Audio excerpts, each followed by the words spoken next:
Hola, clase 332 y hoy vamos a hablar sobre cositas a tener en cuenta respecto del recurso de apelación.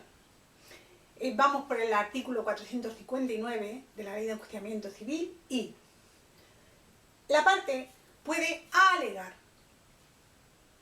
al interponer recurso de apelación, puede alegar infracción de normas o garantías procesales en primera instancia. ¿Qué es eso? Infracción de normas. La ley va marcando que se presenta la demanda, que uno presenta la demanda, que el otro contesta, que el otro contesta, que el otro reconviene, que si el plazo de pruebas, que si se celebra juicio. Va marcando, la ley va marcando esas normas del procedimiento. Si no se han respetado esas normas de procedimiento, a esto se refiere, es decir, se recurre porque se ha infringido las normas de ese procedimiento, porque no se han respetado esas garantías procesales en primera instancia, esas garantías procesales, el primero que ha conocido, el juez o magistrado primero que ha conocido, por eso es primera instancia, ¿lo veis? Pues si se alega infracción de normas o garantías procesales en una primera instancia, que no se han respetado en esa primera instancia, cuidado, porque si se alegan esa infracción de normas o garantías procesales, cuidado, porque el que recurre tiene que citar esa infracción. ¿Qué infracción se ha cometido? ¿Que no se te ha emplazado, que no te han concedido 20 días para contestar, por ejemplo? ¿Que fueron 18, por ejemplo? Tiene que citar la infracción. ¿Qué infracción? ¿Qué indefensión se ha cometido contigo? ¿Qué indefensión? ¿Qué infracción? Y además, acreditar que denunció oportunamente esa infracción. Es decir, que en su momento lo dijo, pero el tribunal no le dio curso a esa petición. Cuidado, porque aquí tenemos pregunta de examen.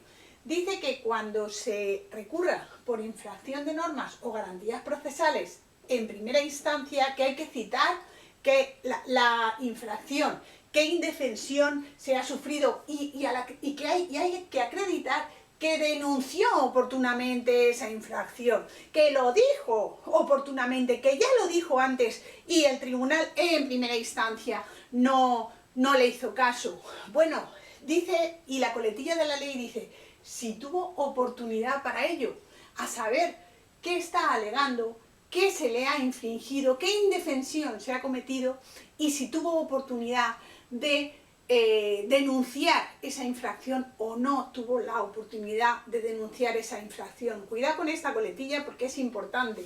Si tenemos que buscar una respuesta, la más correcta es que citó la infracción y acreditó que denunció oportunamente la infracción si tuvo oportunidad para poder denunciar esa infracción.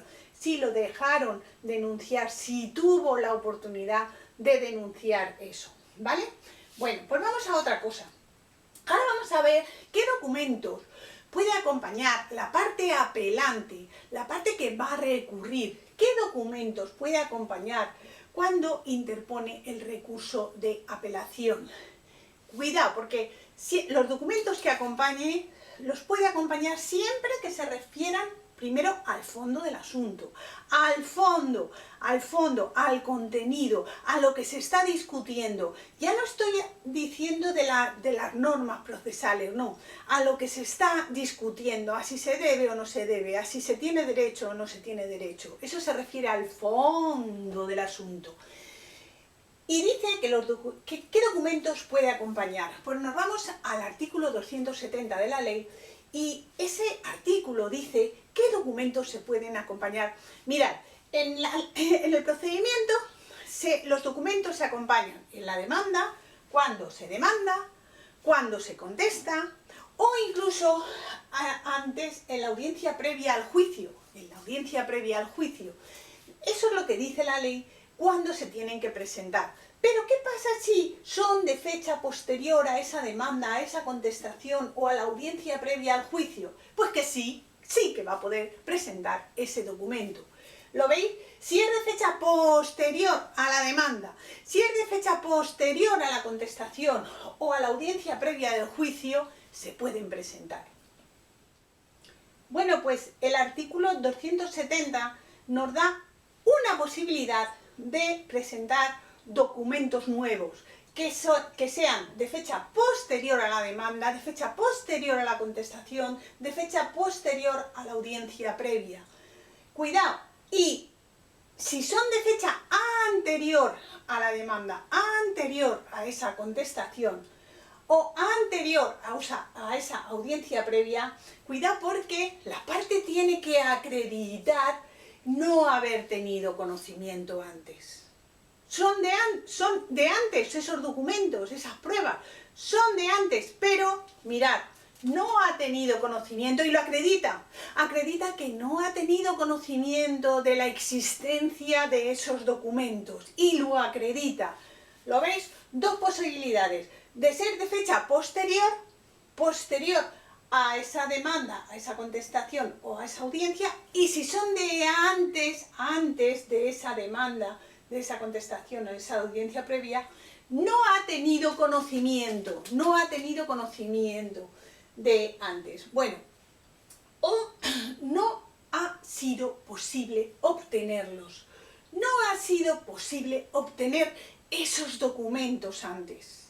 Y lo acredita. ¿Cómo puedo acreditar que no ha podido obtener esos documentos? Porque previamente tiene que designar esto, imaginaros que es Hacienda, y los tiene Hacienda, y quiere unos documentos, y lo ha solicitado Hacienda, y al juzgado, al tribunal, le dice, esos documentos que me interesan los tiene la delegación de Hacienda, los tiene Hacienda, los tengo pedidos, pero no me los ha dado.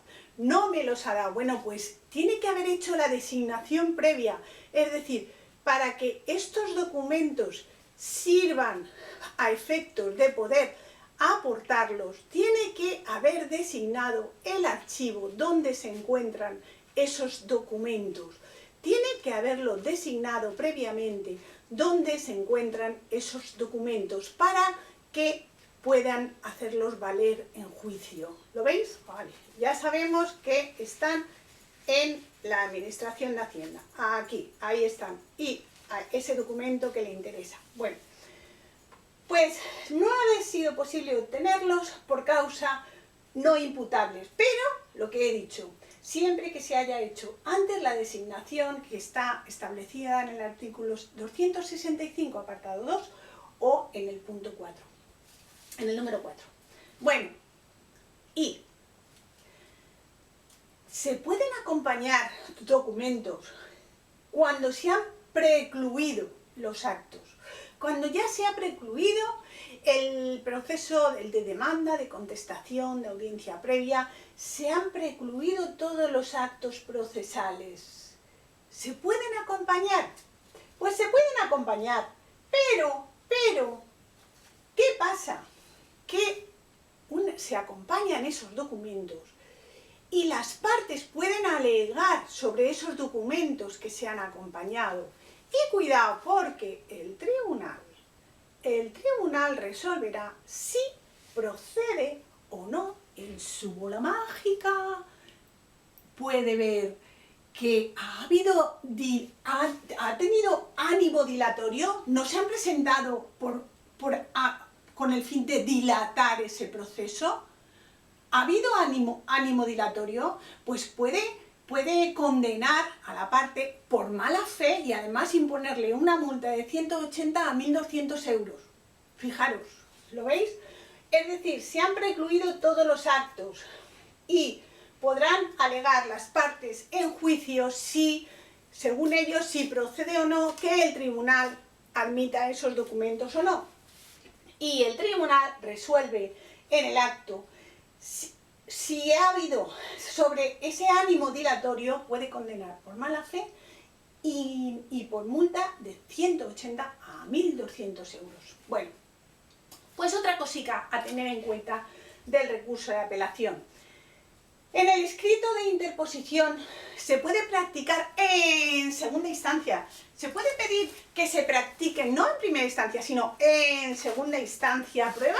Se puede pedir que se practique en segunda instancia la prueba. Cuidado, aquí está la pregunta de examen. Siempre que se hubiere intentado la reposición o se hubiere formulado la oportuna protesta. En la clase anterior decíamos que interponía recurso de reposición y se le desestimaba. Y yo decía, no problem, porque vamos a tener otra oportunidad cuando interpongamos el recurso de apelación de volver a formular esa protesta. Pero cuidado, tenemos que haber ido primero, previamente, a pedir la reposición en primera instancia. Para que esa prueba se pueda practicar en segunda instancia, yo tengo que haber protestado, yo tengo que haber formulado una protesta en primera instancia. ¿Para qué? Para que esa prueba se pueda practicar en segunda instancia.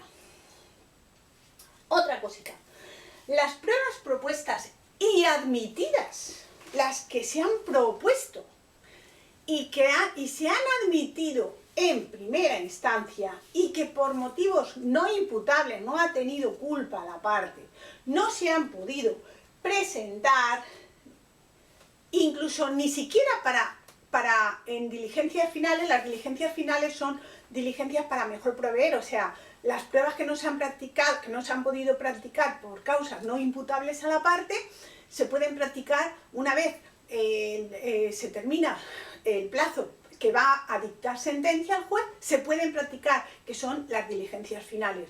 Bueno, pues si ni tan siquiera se han practicado como diligencias finales, esas pruebas propuestas y admitidas en primera instancia y por causas no imputables a la parte no se han podido practicar, sí que se pueden practicar en segunda instancia. Otra cosita a tener en cuenta en la apelación. Ocurren hechos de relevancia en la decisión del pleito. Han ocurrido hechos relevantes para que se resuelva esa sentencia. ¿Qué pasa? Pues si ocurren hechos de relevancia que son muy importantes, lo que ha ocurrido, pues imaginaros que ha fallecido uno de los demandantes, o el demandante o el demandado, una de las partes. Si ocurren hechos de relevancia para la decisión del pleito, y esos hechos ocurren después del comienzo para dictar sentencia, después del plazo para dictar sentencia, después del plazo para dictar sentencia el magistrado, del comienzo del plazo para dictar sentencia, o si es antes, la parte acredita que no ha conocido, que no lo ha conocido, que lo ha conocido ese hecho con posterioridad, pues esos hechos también se pueden alegar en segunda instancia. Esos hechos también se pueden alegar.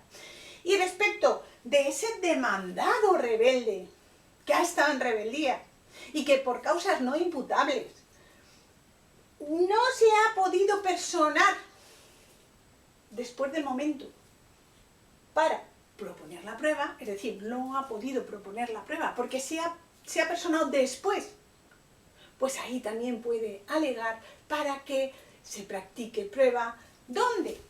En segunda instancia. Hasta la vista.